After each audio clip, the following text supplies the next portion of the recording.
Hi guys, my name is Ashley. I work in the Alderson BMW service department, and today I'm going to show you how to change your key fob battery. There are buttons on the side and on the back of each key fob depending on which one you have. If you press the button, it'll pull out your key shank, which you can use to open your door in case your key fob battery ever does go out. Your next step would be to take the backing off of the key fob right here. I use my staple puller because it's what I have readily available at my desk.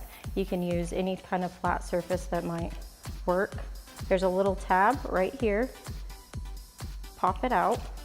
It's kind of difficult. Don't be afraid to get rough with it. Like that. And there's your key fob battery.